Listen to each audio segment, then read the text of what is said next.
Okay, so thank you to everybody who has joined. Um, Obviously, there's only a small group today, so instead of just me talking at you for quite a long time, I want you guys to get involved too as well, if you don't mind. Don't feel pressured to put your cameras on or anything like that. Um, but if you have any questions as we go through, then if you raise your hand using the Teams function, or just unmute and yeah, just ask away. Uh, First of all, would you all just pop in the chat function what you're studying so we can get an idea of um, what kind of things you're interested in, and that'd be really helpful. Thank you.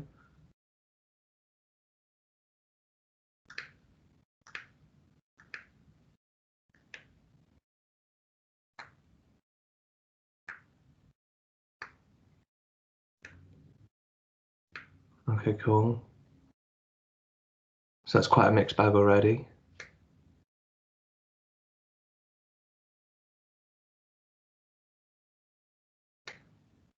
Cool.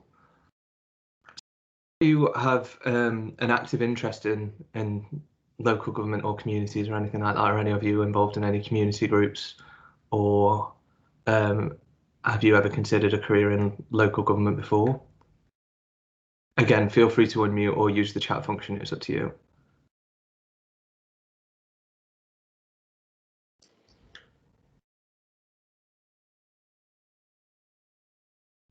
Yeah, I've been a member with the Conservative Party, but I've always kind of wanted to just work locally in councils. I thought the government does all well in that, but the local councils is where it's really at, and where you can really make a difference, especially within the community you live in. Yeah. Is Ismail? Yeah, issue for short. Okay. Yeah, no, that's a really good point, and that's something that we'll discuss later on. So there's something that we call, or lots of people in local government call, the golden thread, which basically just means following something through from an idea to the inception of the project to the implementation and then actually seeing the impact. And yeah, a lot of other public sector organisations and private sector, but especially central government, are just that one step further removed, so they can't always see that thread going all the way through. But that's often an opportunity you get in local government. Right, so if we make a start, so my name is Will. My pronouns are he, him, his. I was born and bred in Stoke, and then studying at Keele was sort of like the clear option for me because it meant that I could stay at home, save a bit of extra money. So I actually studied law. I graduated in 2017, and then I went to study a master's incorporating the LPC at Staff's Uni before working in a solicitor's office for about a year and a half. And then during that time, I was applying to grad schemes and training contracts and things like that in the city, and then finally managed to bag a place on the NGDP.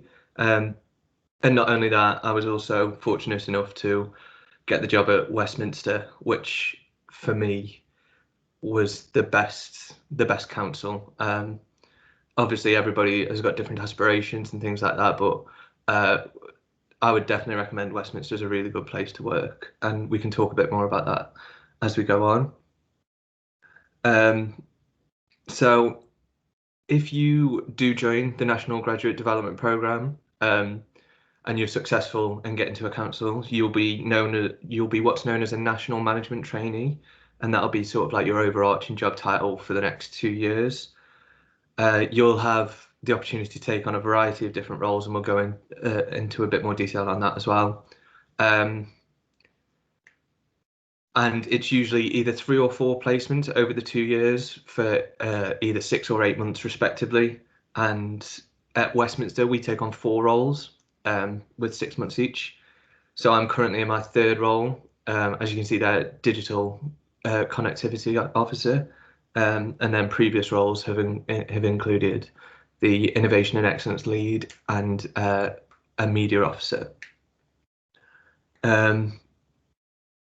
So yeah, we started in October, so our placements run from October till the end of March and then April to October.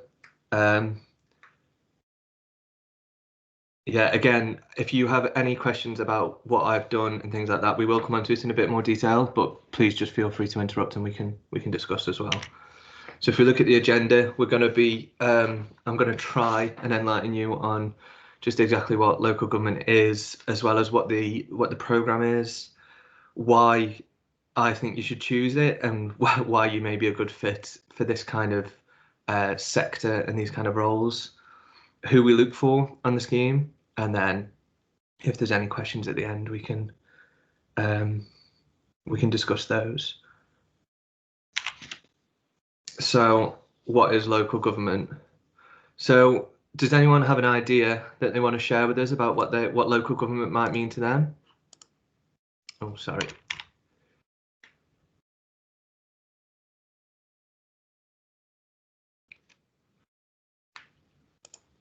Let me just get the chat function up to see. So again, yeah, feel free to use the chat function or unmute yourselves, and we can discuss it this way. I always thought that sort of like your local government is like, it's not only your representation in the federal government essentially, but it's also like the one that essentially maintains some sort of order and caliber in the region that you live in, and it's where you go to like for support or any sort of that. And just like for an example, in Leeds City Council, I remember when I was 16 and they were like able to just offer you like prospects of like education, for employment, or and they just sit there with you and just like talk to you through the options that you could take. And it's like it's so much more than just policy. It's like actual action with the community itself to just better the whole community as a whole. Yeah, that's a great answer. Far more community focused than central government, just obviously through necessity. We obviously get some devolved powers from central government, but we still have to follow statutory obligations and things like that. So we are still political organisations. We are led by local councillors.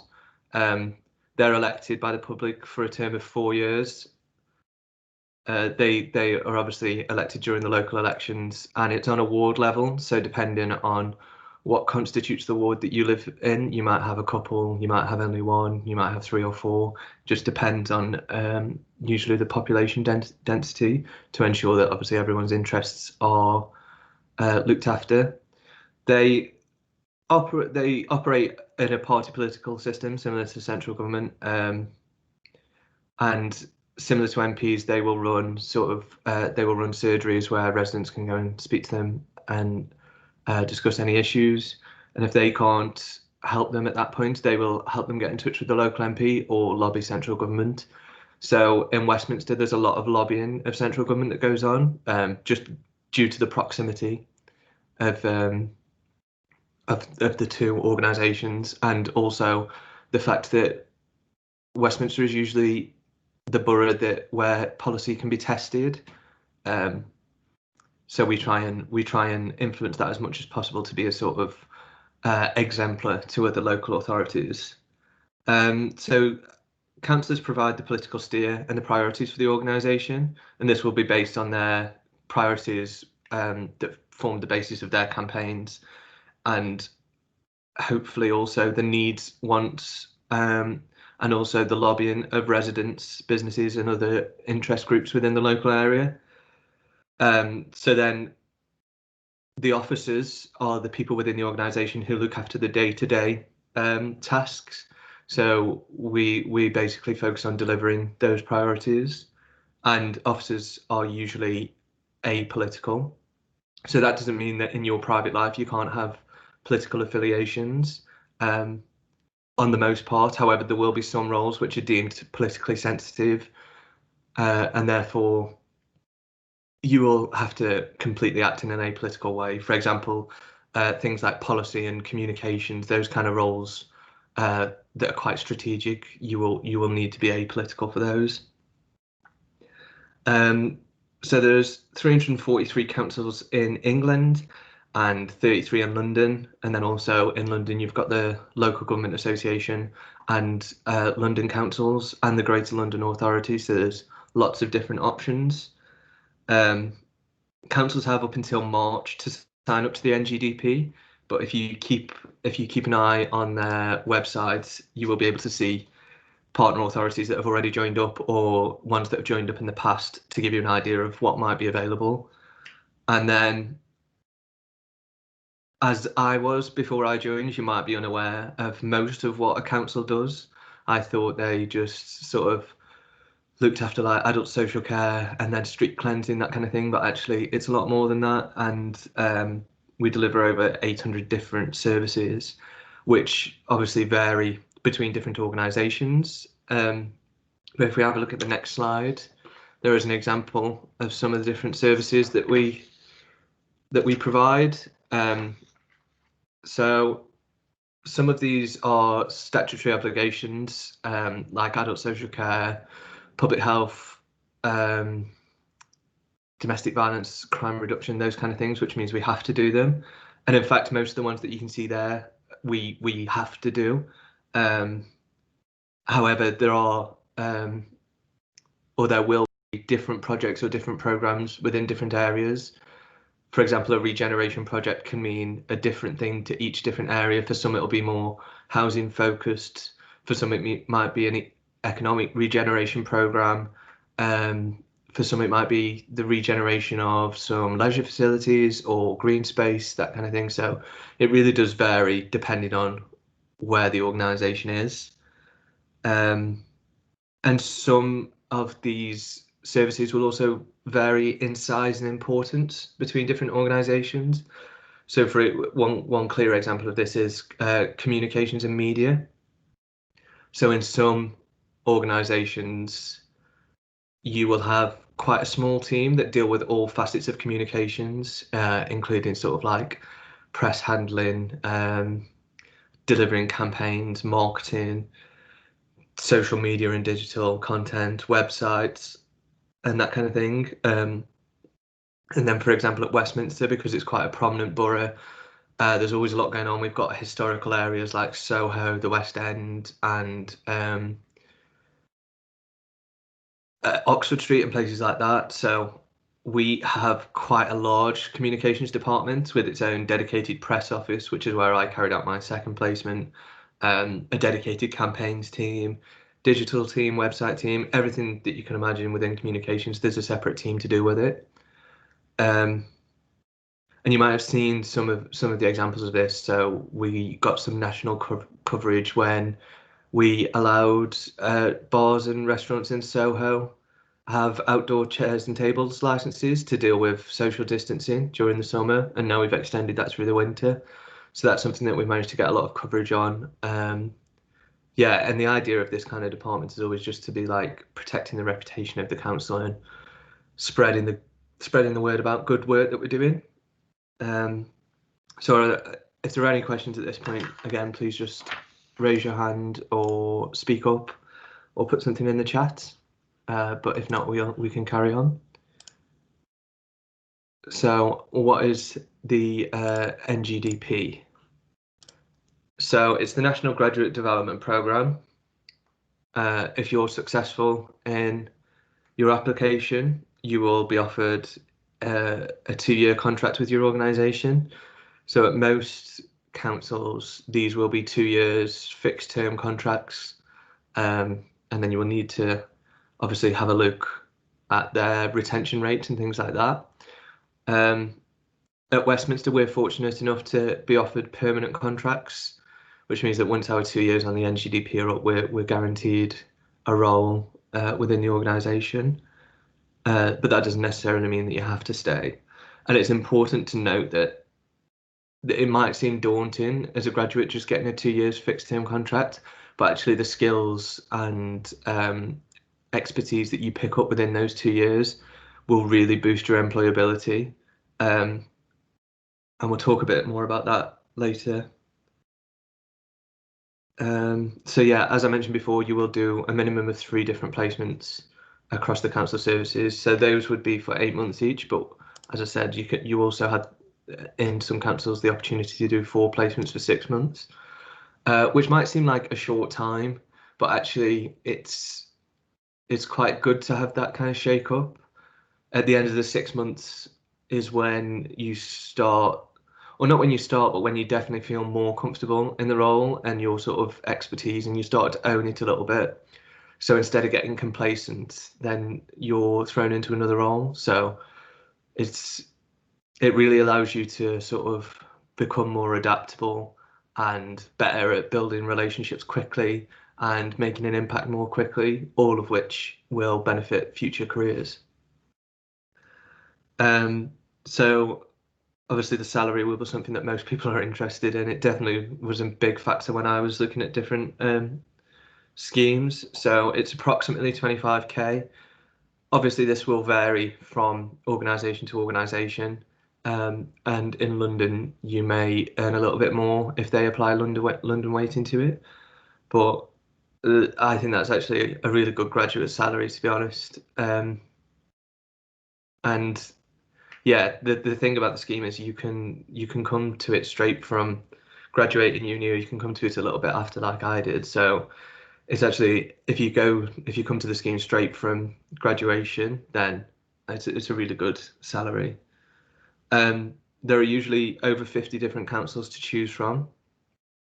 As mentioned before, you can keep an eye on the website to see which councils have signed up and which ones have signed up in the past. So why should you choose the NGDP? So as we mentioned before, from Ismail's point, the golden thread idea is something that really attracts people to local government. And I'd suggest that the NGDP, if you really are interested in local government or public sector, it's a really good place to start.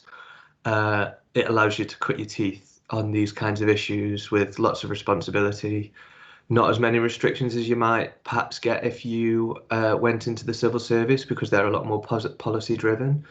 And you can pick up lots and lots of transferable skills that will put you in good stead for public sector or private sector future careers. So for me, the NGDP stood out. I always wanted to try and make a difference, just generally. I wanted to have some kind of impact on the world. So that's the reason I studied law originally. I had these sort of grand ideas of becoming a real like social justice warrior, making tangible change for the better, fighting for the underdog and all that kind of things. But my reality was a lot different to that. So obviously the two main options if you study law will either to become a barrister or a solicitor. I was pretty much wanting to be settled, so becoming a barrister and traveling the sort of circuit court for a while didn't really seem that attractive to me. And then from the work that I was doing as a paralegal when I was working in a solicitor's office, I didn't really want to be doing that kind of work for the next 40, 50 years, however long before retirement. Um, that's not to say that some people might enjoy it. It just wasn't for me. It was a high street law firm as well, so it was just the basic things of sort of like writing wills and conveying property. And then also there's the options on the commercial side to work in the city firms, the Magic Circle law firms, which are really competitive to try and get into. And although you do get paid a very good salary, you also are expected to put quite a lot of hours in. I always wanted quite a good balance between work and social life and like home life. And that's something you can really get on the NGDP. In fact, you're actively encouraged to take enough time out for your own well-being. A big focus in local government and in Westminster especially recently has been on employee well-being. So we get quite a generous holiday incentive and things like that, and just flexible working arrangements to work around you to make sure that you're delivering the best possible work you can do and also still happy and feeling good while you're at work. So yeah, I was always interested in politics as well. And as I started sort of widening my scope from training contracts and that kind of thing, I started looking at different graduate schemes. So being interested in politics, the two that stood out were the civil service fast stream and the NGDP. And then just going through the application process for both, there was a tangible different vibe between the two. So the civil service was felt a lot more corporate. It was a lot more competitive, a bit cutthroat and that kind of thing during the application process, whereas the NGDP was much more friendly and encouraged collaboration and that kind of thing.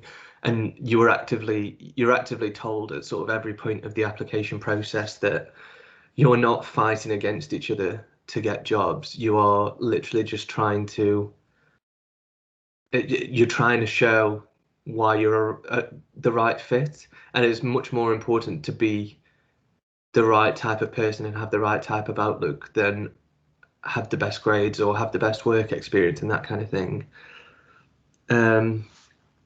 So yeah, any questions again? As I say, just feel free to shout up, interrupt me, put your hand up, anything like that.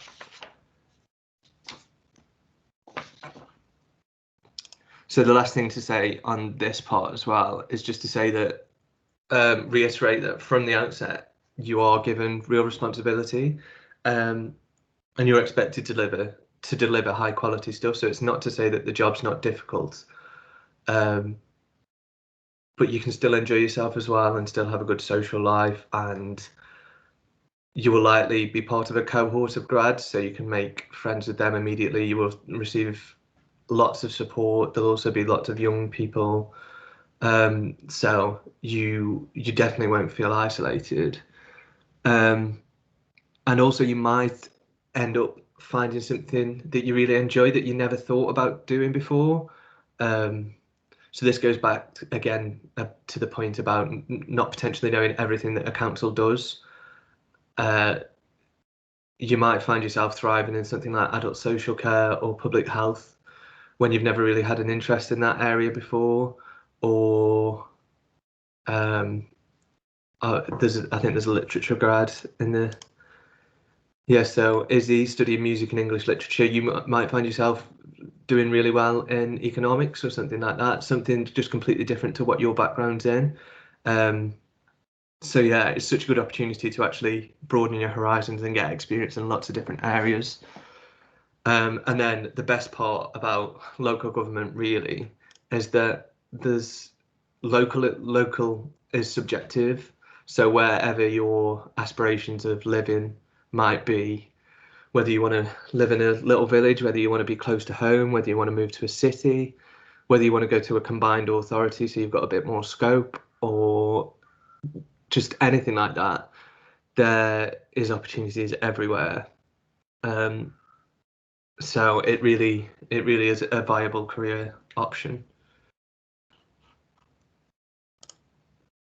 So what's offered on the NGDP? As I mentioned before, you get the wide-ranging experience across a variety of different services, and if you are going through the application process and you're interested in a particular area, you can visit that council website and look at what their sort of priorities are. They will usually set them out in some kind of document, delivery document or something like that, or you can sort of just look at local newspapers from that area, and that will give you an idea of what the most prescient issues are in that area, and you can see that whether obviously they fit in well with your values or your aspirations. You will get lots of support. So in the council, sorry, if you're successful in the council you end up at, you will have a designated contact, usually from the HR function, which might have a different name. So for instance, in Westminster, it's called organisational development. So we have a contact there who is effectively our line manager for the whole of the 2 years. And they'll support you in all the typical sort of line manager responsibilities. Then you will have a placement manager to look after you in terms of the work that you're doing, make sure you've got support, make sure you've got the right training and knowledge and that kind of thing. You will also be appointed a mentor. which will be a senior officer throughout the organisation. You'll usually be linked up due to what you said your interests are in sort of like the application process and the interview process. Or, for example, my mentor was actually on my interview panel, and he chose to mentor me because I was discussing some difficulties I'd experienced with mental health at uni and stuff like that. And I was just trying to be really open and honest about it because that's something that's really important to me. And I found out after when we had our first mentor meeting that actually his family had recently gone through some adverse experiences with relatives with poor mental health and that kind of thing. So that kind of story really resonated with him. So you can you can really build connections with people, and then they're there to support you through the 2 years and beyond if you stay at the same council. You will also often at different councils be appointed a buddy, which will usually be a previous NGDP grad, so they can support you with things like the ILM, which I'll discuss in a minute, and yeah, just sort of like navigating your way through the council basically. So that's a really informal relationship, which is useful to have. You can go to them with questions that you may not want to ask someone you see as a more professional position. So yeah, you can really tailor your requests to the support that you're given. You are enrolled onto a learning and development program from the NGDP. So you will have a learning and development program with your personal counsellor as well, and that'll be tailored towards the kind of work that you're doing. But the program with the NGDP will be alongside your cohort, which is usually around 150 National Management Trainees around the UK. And this is really focused on sort of like personal career growth.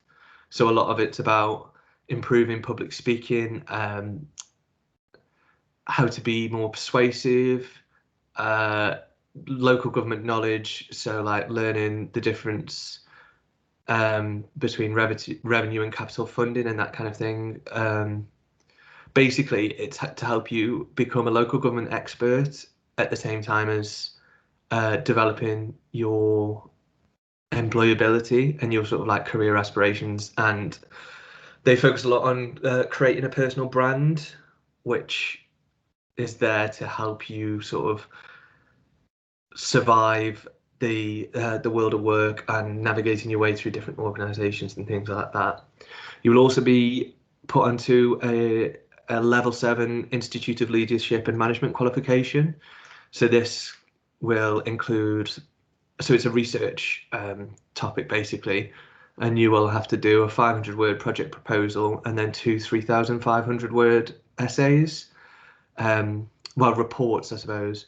So it's basically taking into account leadership and management theory and theoretical literature, and then choosing a function of your council to look at it in practice, comparing the two, and then coming up with improvements that can be made in that area potentially. And this is a really good opportunity to get face time with directors, senior managers, and things like that. So I used my research phase to put in meetings with executive directors and senior leaders, and it was obviously part of it was for the research, but then another part of it as well was an excuse to sort of get some face time with those important people, build my personal brand within the council and that kind of thing, just sort of make yourself known. You also have the opportunity to build strong professional networks. As I said, you'll have a cohort of approximately 150 NMTs around the UK. There will be a LinkedIn group. You can set up a Facebook group and things like that, where you can post what you're currently working on and sort of knowledge share and find out about other people's experiences. So that's really useful to have.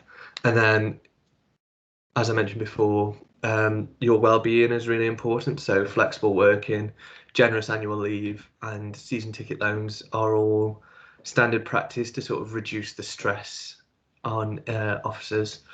So, for example, at Westminster, before the pandemic, you were expected to work from home probably 1 or 2 days a week. Some people did more than that, some people did less. It was depending on what worked best for you. This year, a new annual leave entitlement was rolled out so that every member of staff now gets 30 days as standard. So it doesn't matter how senior you are, you all get the same amount of leave, and then we also get bank holidays and an extra day for our birthdays. So that's actually really good entitlement. Again, any questions, then just shout up.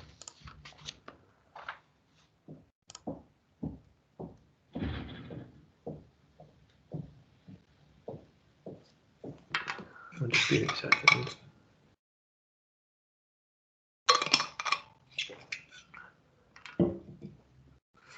Okay, let's move on.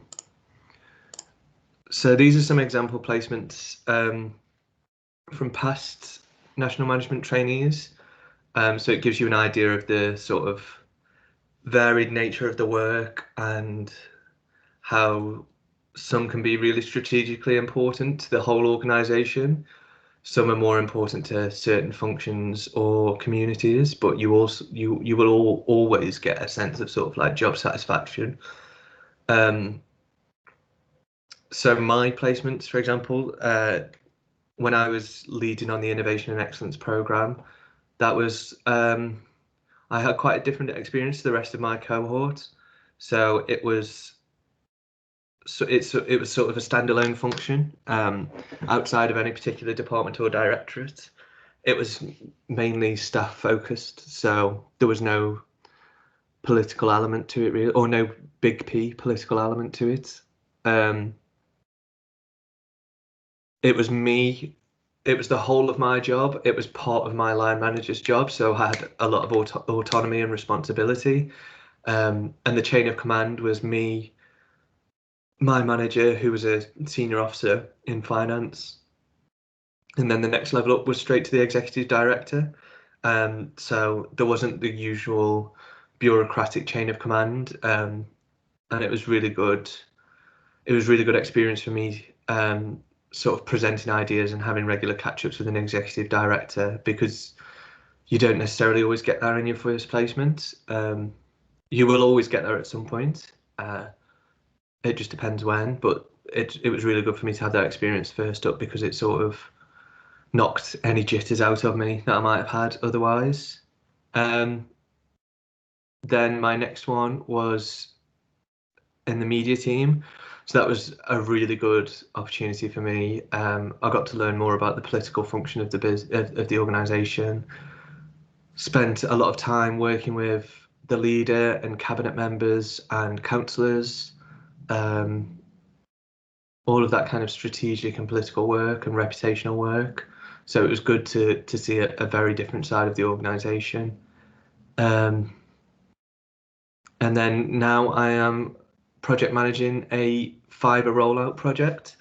Currently undertaking data mapping to sort of map what we're calling not spot areas across the borough, which are deprived areas in terms of connectivity, and we're going to try and target them with a voucher scheme, working in conjunction with some providers to ensure that we have good levels of fibre connectivity. It's more important now than ever, with more people working and learning from home.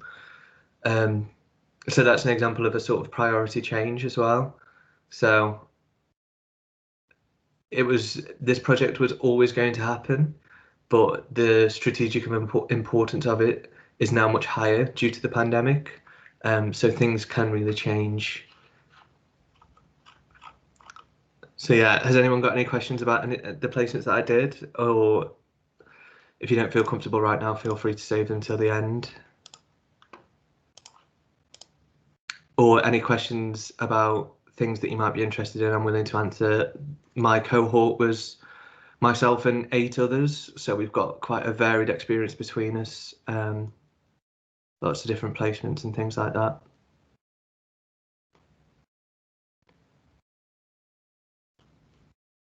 Okay, let's move on for now. So careers after the NGDP. As mentioned before, some councils will only offer fixed term contracts. So this can be a really important factor in whether people apply or not. But obviously, as you can see, the sort of statistics speak for themselves. 100% of graduates feeling that the program helped them further their career. I can certainly back that up. I've got now, even just after 14, 15 months on the scheme, and feel much more prepared to go into any different kind of career, really, because the skills are so transferable. I mean, obviously, for some careers you will have to have a specific knowledge, but the transferable skills really do help.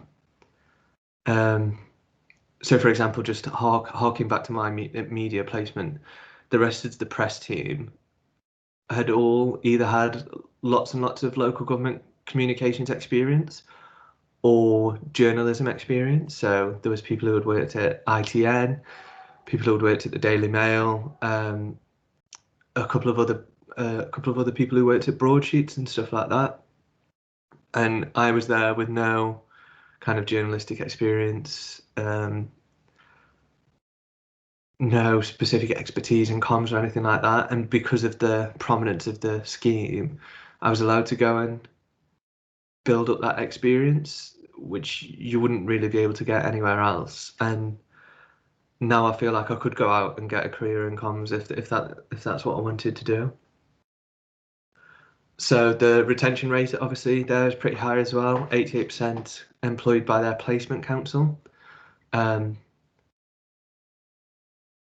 a lot of that 12%, that doesn't necessarily mean that they didn't get a job doing what they wanted to do. So obviously, as I said before, this can be a fast track into a lot of different public and private sector careers. So I know that after completing the scheme, a lot of people will move on to different councils. There's a lot of NGDP alumni at Westminster, for example, who didn't do their programme at Westminster but moved afterwards.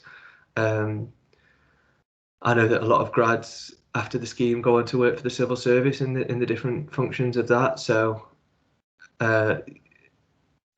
you don't necessarily need to worry about getting a job, and that's obviously shown in the blue rectangle as well. 9 out of 10 trainees have secured a permanent role within 1 year of completing the NGDP.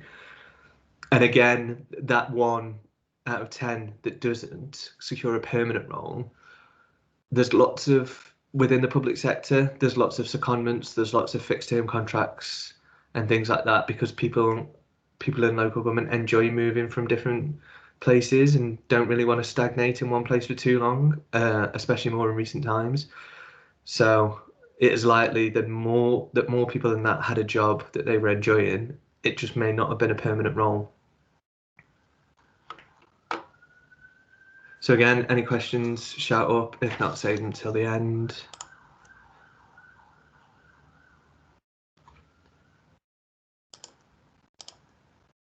Okay, so who we're looking for. So as I mentioned before, local government is really community focused. So you've got to be passionate about making a difference in communities. You've got to have a right to work in the UK, as with most jobs, and a minimum of a 2-2 at undergraduate degree. Yeah, and unlike some other schemes that say it's a minimum of 2-2, but then tend to hire people with 2-1s and firsts, they actually take people with 2-2s. So for instance, I got a 2-2 at undergrad. I know a couple of other grads that did, and then in my cohort as well, there's people with 2-1s and firsts. So it really is more about the type of person that you are, and that will come across in the whole of the application process. And the fact as well that you can do your degree in any discipline, it really is an open door. We want as many talented people to come and work in local government as possible. So we try and reduce the amount of barriers. And this is also reflected in the equality and diversity of the programme.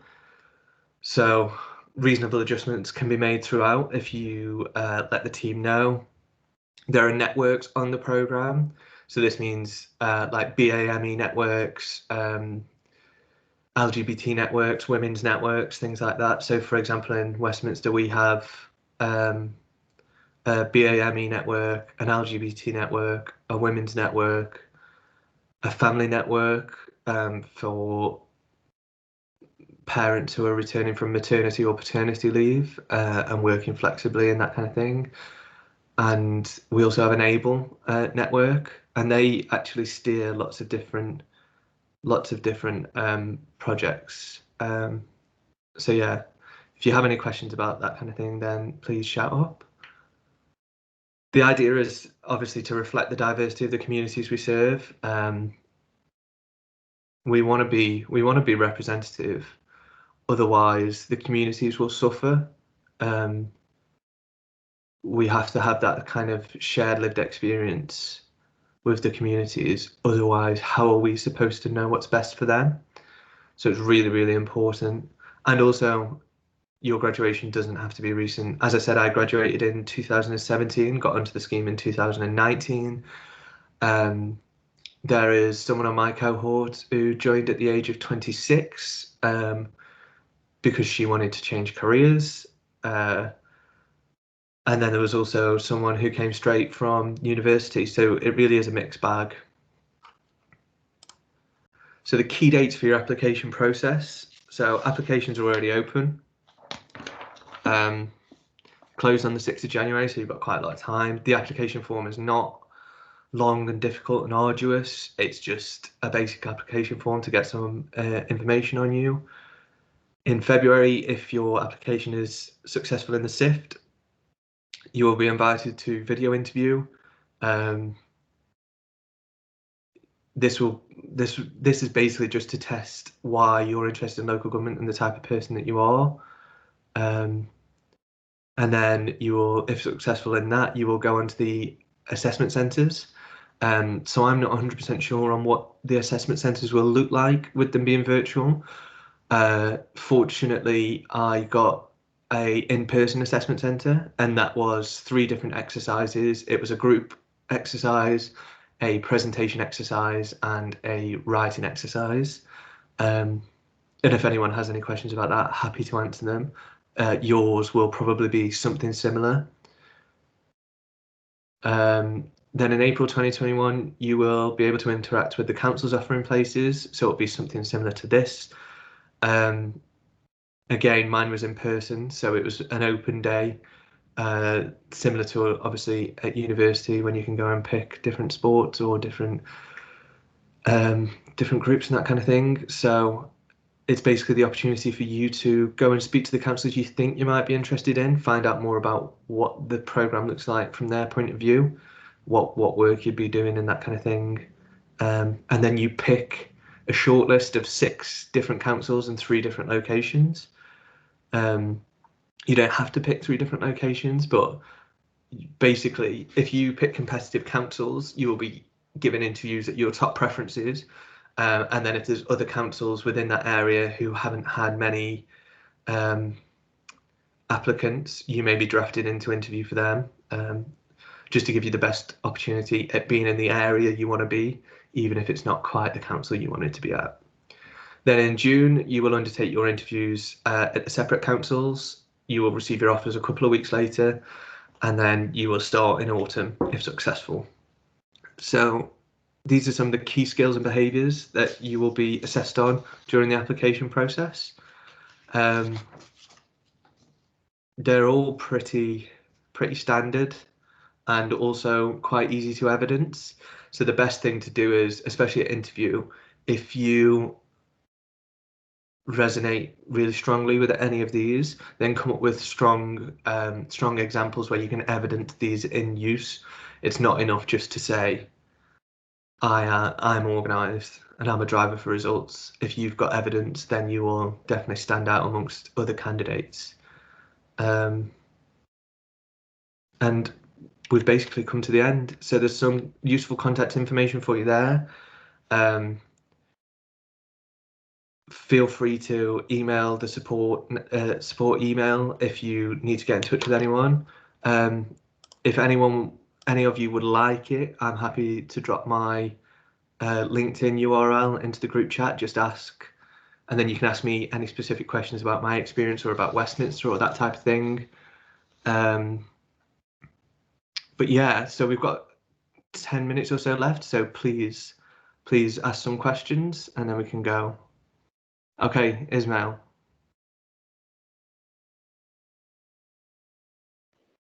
Sorry. Yeah, I'm just wondering like what the assessments are like. So I'd noticed there's like 3 different assessments on the first section of the application. So what are those like, and are there any like possible sample questions I could access? So is this the verbal reasoning and situation judgment? Yeah. Yeah. Okay. So there should be, I believe on the website there should be some practice tests you can do. Okay. But they're pretty intuitive. So for example, verbal reasoning, you will be given a passage to read quickly, and then you will have some options, and you will have to pick the right option. So it's basically sort of like testing your comprehension. So it'll often ask you what is the implication of the paragraph, what is clearly stated in the paragraph, that kind of thing, to ensure that you can digest information and understand it easily. And then your situational judgment, you will be given an example scenario and a number of responses, and you will have to pick the most and least, what you think the most and least effective are. Okay. And is there like a time set for them when we actually do the assessment? Yes. So, and the other one is also a numerical reasoning test. Sorry, I forgot about that one. So definitely with the numerical reasoning, and perhaps with the others as well. You have a time limit for all of them, but I know for definite with the numerical reasoning, there's not a set amount of questions. You just answer as many as you can. It just goes on and on and on, and you answer as many as you can in the time. Okay.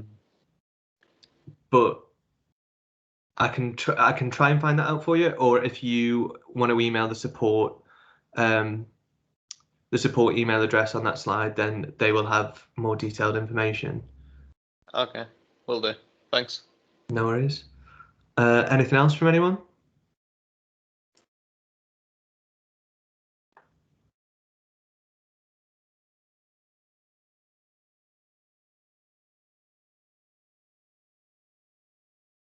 Does anyone want to say whether they're interested, or if they were interested, what kind of aspect of local government they might be interested in working in? I can see and try and give you a bit of information about that.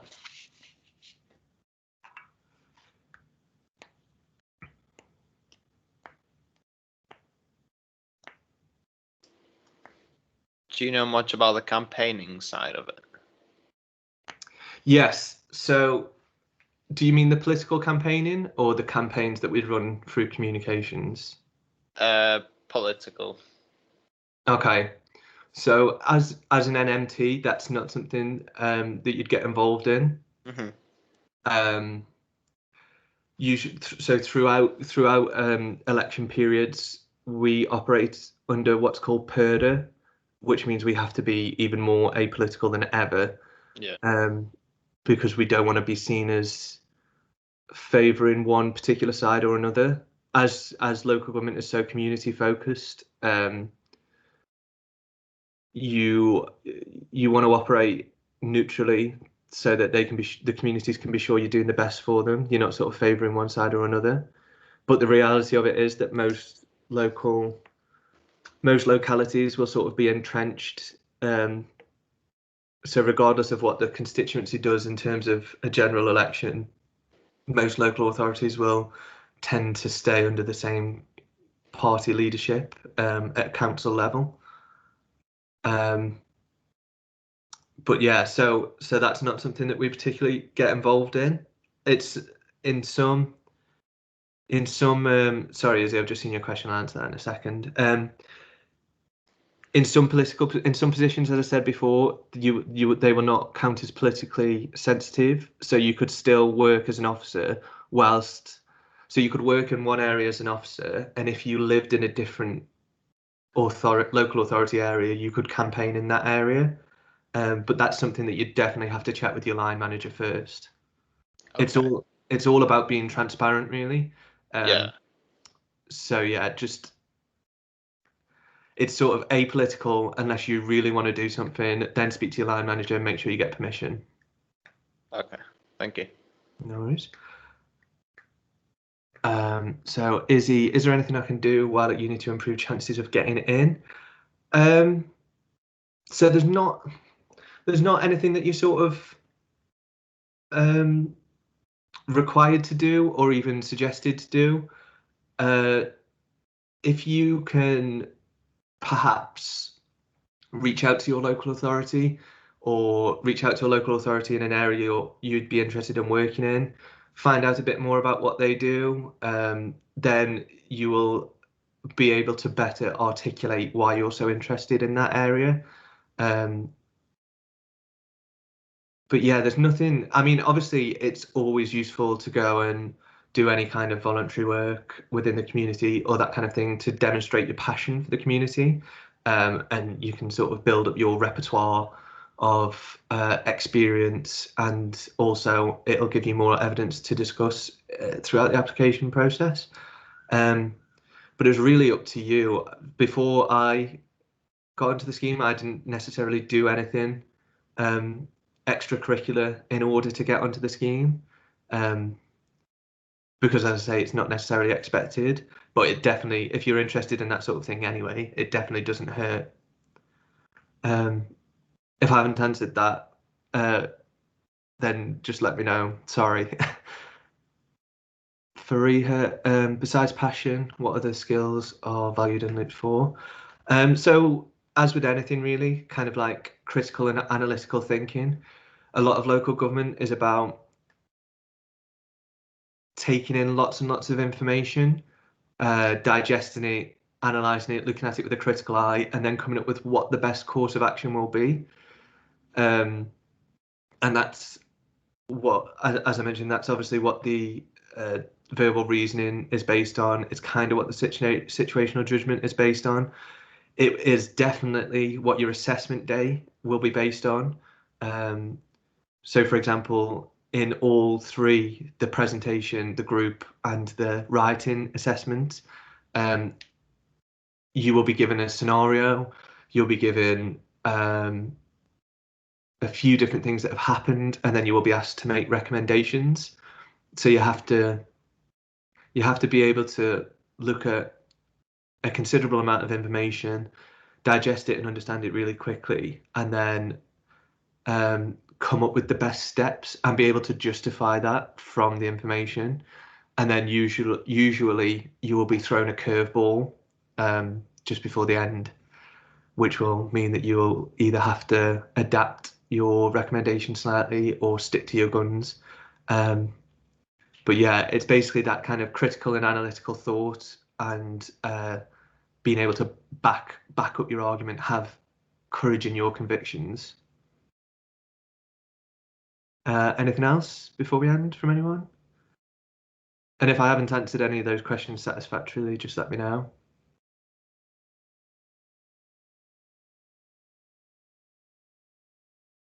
Okay, cool. So my name on LinkedIn is Will Plant anyway. If you want to look me up, get in touch and ask any questions, then that's fine.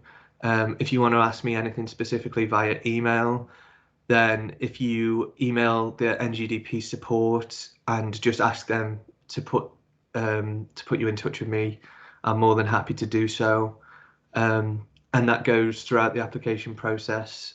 Just feel free to get in touch at any time. And yeah, if that's it, then thanks for coming and good luck with your final year and good luck in your applications. Hopefully, I'll see some of you during the application process.